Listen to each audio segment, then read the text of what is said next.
And we're back with another episode of Schiffbauer Over Rocks. I don't know, boys. It feels like it's been fucking forever. So this is actually the first episode we're recording for the third season, and I decided to keep the family close for this one.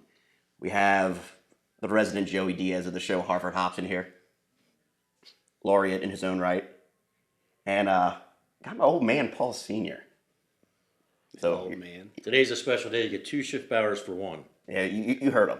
Two for 1 the other day. And I would like to say thank you to Casa Cigars for hosting us. They are an official sponsor of the third season. Harford and I are having a little stogie right now. 12-year-old Dominicans. Pretty fucking good.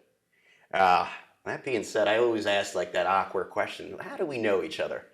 I want to get right into it. How do you two know each other? Harford? Should I start? Sure, go ahead. I guess it did start with me because so Paulie one night approached me, and I think I got a text while I was out somewhere, and it's something, this is actually, I was talking about this earlier, like he mentioned kind of what you did or what you may or may not have done, but he mentioned something about gold coins. And I don't know what the fuck that was about. I think I was on a sick one. Yeah. So I was texting like 9:30, 10. The Cougar Rams I had hidden in the closet. Yeah, I think he was on a sick one. And so, but he told me about a little bit about what you did, and you always wanted to write your story, and this, that, and the third, and he was like, we want to set up a formal meeting or whatever. So I was like, okay, great, let's do it.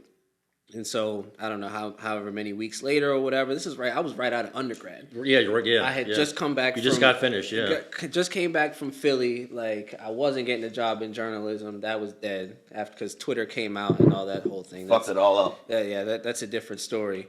But after that, so I just got out of college and no job prospects. I was working at the country club, just serving racist white people. And then I get this text about you and your story, and I was like, all right, I'm game. So we met, and we met in the kitchen, which turned out to be the first of many meetings in the kitchen. Yeah. When writing the whole story and just talking about stories and talking about the things that you did. So that's kind of where it all started. And I remember the first time I met you when I came over, and I had met you before. Yeah, we met before, actually, real briefly. Yeah, and not like a sit down type meeting where intimate. Yeah, and I'm telling stories, and you're like, "Is this guy for real? Did he do these things?" Yeah, so we were familiar, and then we finally had a sit down, and I remember I never told you this, but I came home and I told my parents about it. And my dad, he was kind of concerned because I just told him about, I was like, oh yeah, it's this guy, he wants me to write a story. He wants me to write his story. And he was kind of in this kind of business. And I didn't really say all of what the business was. Yeah. I left some details to the imagination for obvious reasons. Yeah. And I was just like, we kind of had this agreement because he wanted to commission me and whatever. And I was like, I told him what I walked out of there with, and he was like, no. It's like, no, what did you do? He thought I was taking money from a gangster. So, and so that's basically from my point of view, that's basically how we met. Yeah, I took money from a mobster. Yeah, well, I pitched the story. To reiterate what you're saying, the story was loosely, somewhat based on my life and my involvement in organized crime, but not Italian, not La Cosa Nostra, in Baltimore. I want to make it clear, it wasn't the Italians. It wasn't La Cosa Nostra. Did he point a shotgun at one though? Yeah, that's a good story. That's another story. But it's basically my time when I was involved in this illegal underground gambling business where we had poker machines in like 50, 60 bars, and I'll explain it to Harford that, this thing's organized in a sense that there's 5 main guys that ran these companies. And my brother-in-law ran one of the companies and basically recruited me after I got out of the Army to come run one of his companies. And it went from there, and I got involved in some shady stuff pretty quick. things to this day, I've been with my wife 33 years, things to this day, she still doesn't know a lot of the stuff that I was involved in. But what got me involved in it was, the money. I was 20s, in my early 20s, and just the money he was throwing at me, do this, do that. And Who was throwing at you? my brother-in-law, my boss, to do certain jobs. And I got a salary, but if I would do something extra, or take care of something, you need taken care of, 10 here, 5,000 here. And so I was enthralled with all this money. I was just stacking this money away. So the fact that, when I was doing a lot of this stuff in this industry, I didn't think, I was telling Harford earlier today, I said, I didn't think I was doing anything wrong. I didn't think I was a criminal. I didn't think, I knew I was breaking laws. I carried a gun and... You never got popped for anything, though. No, and you would ask me early on when we were writing, I remember you saying, how come you never got popped? All these stories I tell you what I was involved with, maybe I had a handgun situation, or maybe somebody fell down the stairs or something, somebody was clumsy and, we had to resolve something. Somebody's machines got smashed up for whatever reason that, he's like, Harper's like, well, how did you get away with this stuff? I said, no one had cell phones. So nowadays, everybody has cell phones. You have a camera, you have a video. There's cameras everywhere. Back then in the 90s, this all took place in the 90s, the early 90s. There wasn't many cameras. Maybe there's cameras in banks, maybe high-end restaurants, but not the bars that we dealt with. And So you can whoop someone's ass pretty easily and get away with it. yeah, you don't want to make a habit of it because then you make a lot of enemies, But I was constantly, looking over my shoulder. And I remember when you were little, you didn't, my boss, my brother-in-law was Paul Jr.'s godfather. He never met he met the man when he's an infant. Don't have any living. But he doesn't have any memory of him. No. We have pictures from when he was 3-4 years old. He never knew the man, and I didn't talk about the business, and he didn't know much about the business that I was involved in, until later on in life. I think I'd started prior to meeting Harford. I wrote some chapters down. I was working on a novel or a screenplay. I didn't know what I was going to do. I wasn't really a writer. I think you were 14 and you found them in a closet and you're reading through it. I'd put them away for a while. And you're reading some of them and you're like, what is this all about? Is this true? And when a father looks at his son and his son's saying, is this, so it says here you whip some guy or you knock some guy out because you owed somebody money. Is this, I It's like that moment of Sopranos when Meadow turns the turn. He's like, Dad, are you in the mafia? Yeah, but it wasn't the mob. And I told you, I said, there's some reality to some of these stories, but it's a book, it's a story. But then later on, how we really got connected with Harford was when I sold my business finally. I got out of that business, the vending business, in '96. But when I sold, I bought a tavern. And when I got out of that, I said, you know what? I want to sit down and I want to get this done. I want to do it right. And that's how we got connected. Back to the first question, we got connected through my son Junior, and then we talked, and we you set up the meeting, and we wanted to see what was a fit for you. Was something you wanted to do. And it was funny. Like, you told me to tell one of the stories where we would sit in our dining room. We would tell these stories. I would tell these stories, and Harford's like, he's taking notes, and he's like, kind of like, is this stuff real or whatever? And there's one incident when I was talking about. I'll lead into it, and you can maybe say how it was verified. That I was talking about that I had this one account we did real well. We made a lot of money. We made like $10,000 a week in this one account, which is a good spot. And back then, didn't know cell phones. I had a pager, but this account had my home phone number. Not many did, but we were making so much money there, they had my home phone number. And see, my brother-in-law lived out of town, so I was in charge of taking all these, doing a lot of the deals and take care of business on the weekends and when he wasn't around at night. So I got this phone call one night. It was like 3:30 in the morning, and one of these guys had two of our bars that we had machines in. They're our bars, but we kind of controlled everything. And his partner called and said, his partner got whacked. His partner got murdered that night. So it was 3:30 in the morning. My wife's pregnant, and I jump out of bed. I grab my 38, my briefcase, and I tell her, I said, don't answer the phone, don't go to the door, don't know anything. So that's how the story went. And you're kind of like taking notes, like, is this true? Did that really? You're kind of thinking, is that really happened? And Yeah, something happened in the living one. Something happened that kind of verified that story. If you want to go into it. Yeah, then Miss Ann came downstairs and said, My wife. yeah, My wife. Paul Sear's wife. She came downstairs and was like, "Oh yeah, I remember that story. I remember the night it happened." I was like, Paul, where are you going? Yeah. It's 3 o'clock in the morning. You're going off to some bar with the package goods signs over over top of it. Yeah. That's anytime you go. That's probably what the majority of the accounts that you had in the city were, Yeah. right? The package good, the package goods, the package yeah. goods over Yeah. top of it. That's bad news. That's Yeah. not. That's never a good time. And you were saddling up. I was saddling up going out. The And thing about it is, I never asked this question though. Why the briefcase? Yeah. Was it just Yeah, like what's up with the briefcase? was it just like you, was it just like you were like you didn't think you were doing anything wrong, but you were like that like Well, okay, like I'm kind of a gangster, so like maybe I'll have like a real deal briefcase. I had to You look. could put the gun and the money anywhere else. You need to put your I- 38 in this big old I briefcase. I carried a 38 and I had a Glock 9mm in my briefcase with money. And why I carried the briefcase was, like a lot of these accounts too, they would call us at night, hey, I need change. Because they're dealing with, they're cashing hundreds and things for these guys playing our poker machines. And we want to keep these guys here. So I had, stacks of 20s and 10s and 5s and 1s. I even had quarters in my trunk because, we'd go over there and we'd sell them change that they could use. So they keep these cats in there playing all night. But I want to have a backup piece in my briefcase, because 38 I'd have 5 shots. How many shots do you really need, though, if you need Well, them? you're gonna need 1 or 2. But, sometimes 1 just scares the hell out of them, but 2, 2 they might need another lesson. So that's usually how that works. Don't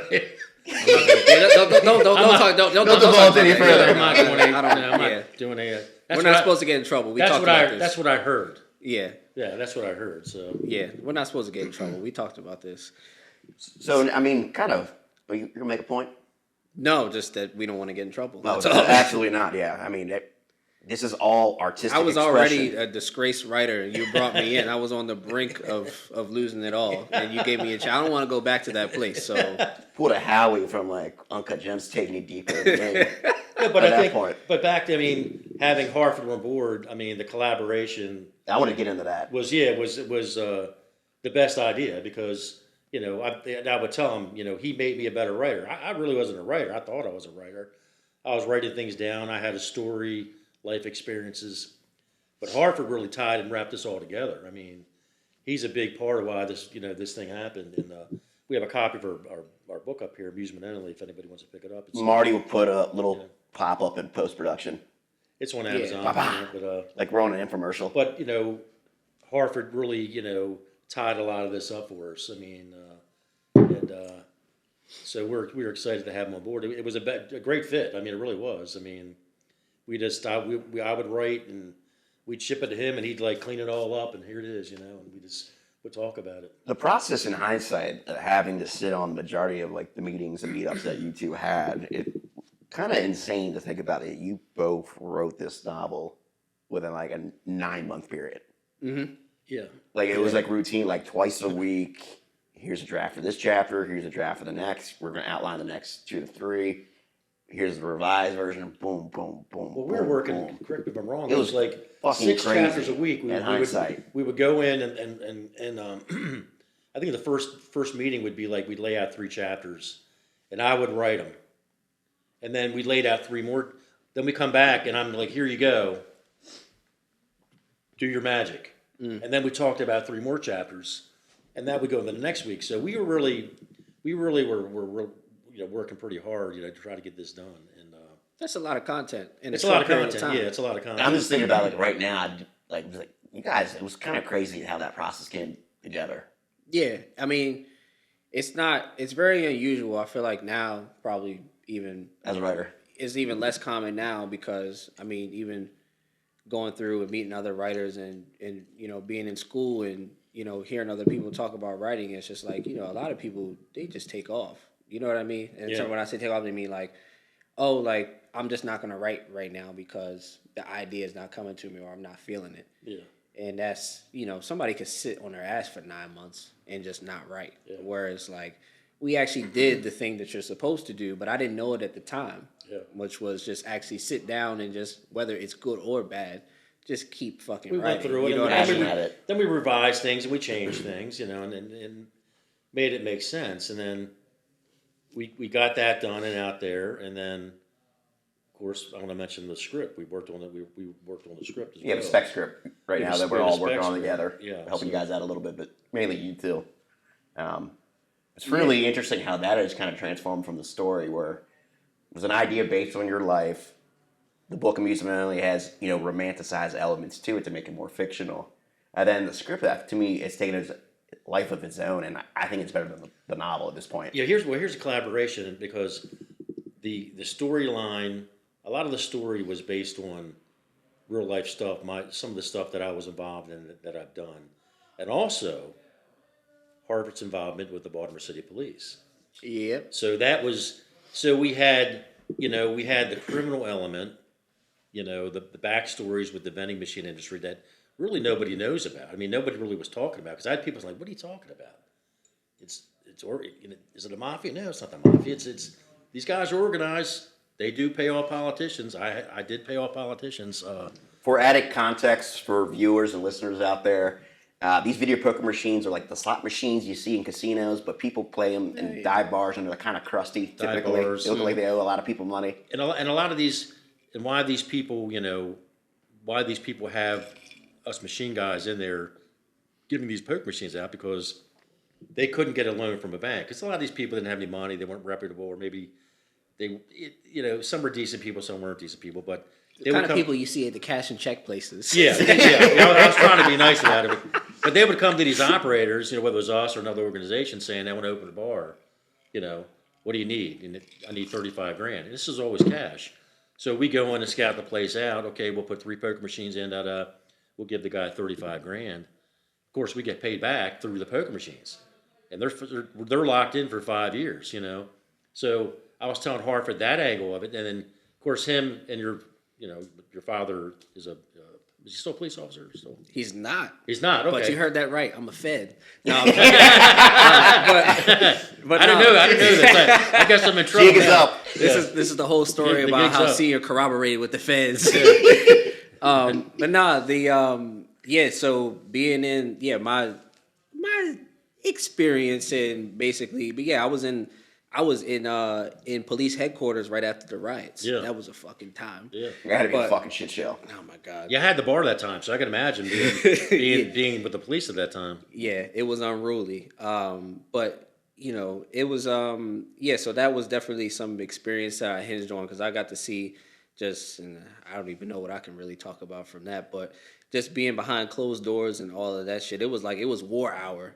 Oh, on BPD side. I would imagine, just from a comm standpoint. Oh my god! And it was just, it was really all. And when I mean wartime, it's just like it's more glamorous than it sounds. But like the thing that you really don't realize is like it's the media, like the media handling is like the most important part of it, honestly, because like BPD is going to do what BPD is going to do, but the media team. How do you spin it in their favor, or for the city's favor? And so that's like, the people that I was, getting a chance to work with and see is just like, how do they, that's like, and that's, a lot of that comes down, a lot of that's marketing. So, you know what I mean? Yeah. It's like, how did they take those situations and kind of, soften the blow and, soften the brunt of information that's being disseminated by all the big networks and whatever, because they're not on the BPD side, obviously. It's like what you see out there isn't as bad as it looks. Yeah, exactly. Well, it really is, but it really is, if you're there. Yeah, so But it's not really as bad as you look. Those cars really aren't on fire. Exactly. Those cars aren't on fire. It's down there. CGI. All that happened, it was CGI. I remember a police officer that is a dear friend of yours told you like years prior, he like whispered, "Don't go to the harbor, the inner harbor, which is like a landmark in Baltimore." This guy, I'm not going to mention his name, but he was pretty high up in the police department. He worked directly for the mayor. And when my kids were little, they would come see me at the bar, and he goes, "Hey, if they're coming down, I'll take them." And he rode you guys around. He would take you places and all. He did a little ride along. I had a Cool. lot of friends in the police, sheriff's department, lawyers, judges. I knew a lot. Senior was the Baron of Baltimore. I knew a lot of people just through the vending business, and then people liked me, and then it kind of carried forward to when I owned the bar for 23 years. But this one individual said, "Don't get down the city. Don't." And this was before a lot of the craziness happened. Or at least reported. Yeah, because he said it was going on for a long time. Fair point. But they weren't covering it. This is like 10 years prior before the inner harbor's dangerous. Yeah. before you knew about it, but it was they're quashing it all because they didn't want to hurt the tourism, tourist trade. Yeah. This, in hindsight, you guys have developed a lot of content together, and I've played a hand in that. What's your favorite line or scene or chapter that you guys have kind of contributed to this Amusement Only and now Machine Men? That's the name of the script that they've been working on. World. Yeah. Could I go first? Of course. And By all means. This is for Harford. The first line in our novel.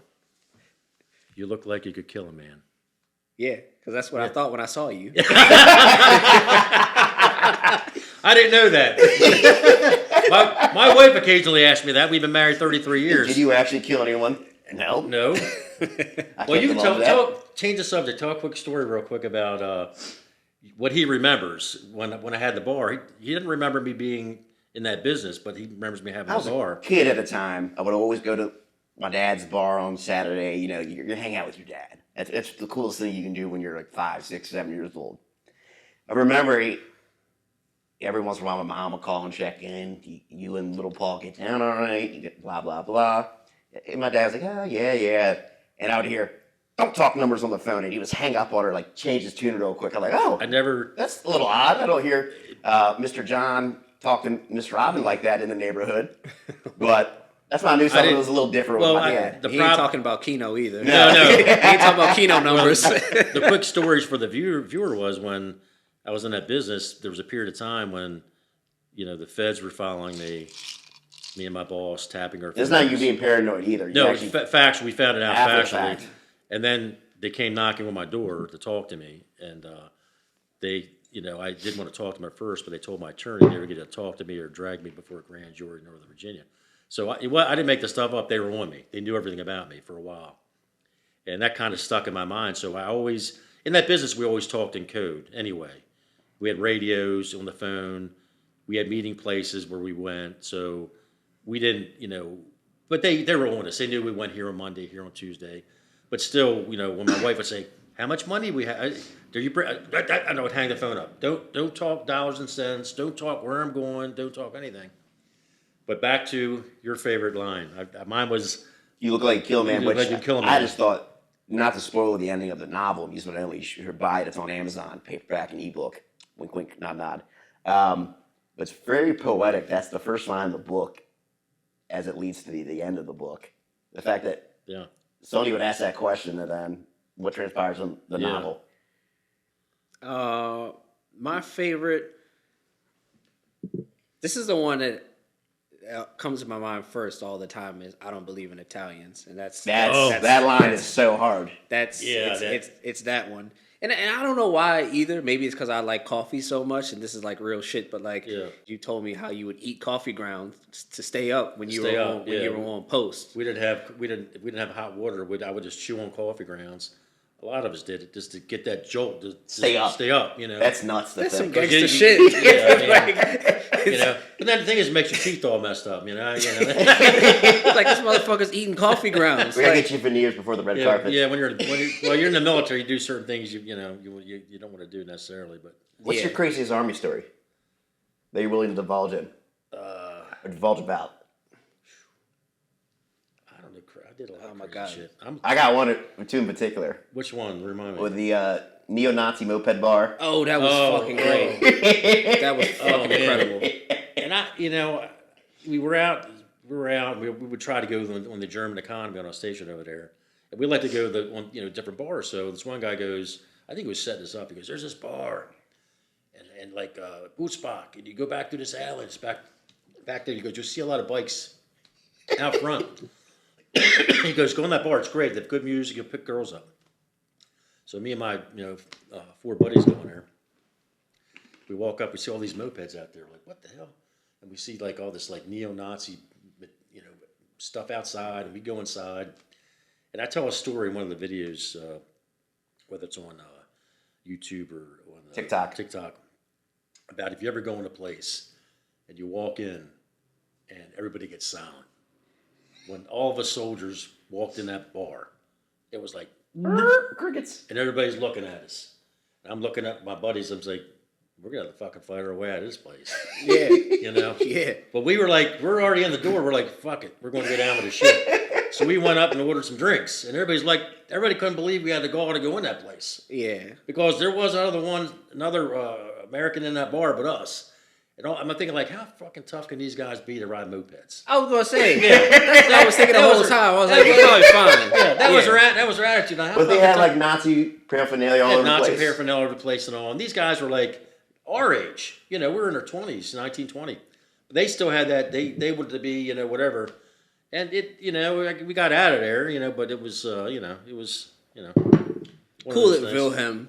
Yeah, a little. Talk about real gangsters trying Yeah. to ride mopeds and shit. Yeah, that's what I'm saying. That, you know, I dealt with a few real gangsters at one point in my life. That's another story. I don't think we have time to tell that. But. Nah, I see Marty's signaling for last call over here, but I want to ask a question. Well, I want to talk about the script. I'm going to get that done. I want to talk to a last. We'll get to that in a second, but Yeah. the lead in with Harford. Yeah. Talk about creativity. And it was Senior. A lot of course, the content that you both collaborated on has been a catalyst for his life. Where do you find creative inspiration from as a writer and an overall artist? My own life, honestly. Like I like to tell people a lot. I was telling you earlier, like I grew up in the George Bush era. Just like that was a crazy time where shit happened, but it wasn't really scrutinized like it is now, and we still like kind of got away with a lot of shit, like a lot of crazy ass movies. Like this is probably during the Obama years, but like Tropic Thunder. Shit came out. You can't make like, that shit now. You can't make do that that now. now, yeah. You know what I mean? White chicks, even kind of like the reverse thing. It's just like, Yeah, good point. There's a lot of crazy shit because people took chances and whatnot. And I guess I say that all to say, like, creativity wise, like, that's the shit that, you know, especially our generation, we grew up with. So, like, I think back on my life growing up in kind of like, you know, both in the city and the burbs and, you know, in the rural area. Like, I done been, you know, kind of growing up everywhere. So I just like meeting all the people that I've met, you know, all the experiences I've had. Like I fucking, you know, whether it be meeting you and, you know, having a long-term relationship, a working relationship with you, or whether it's like, you know, fucking wrestling with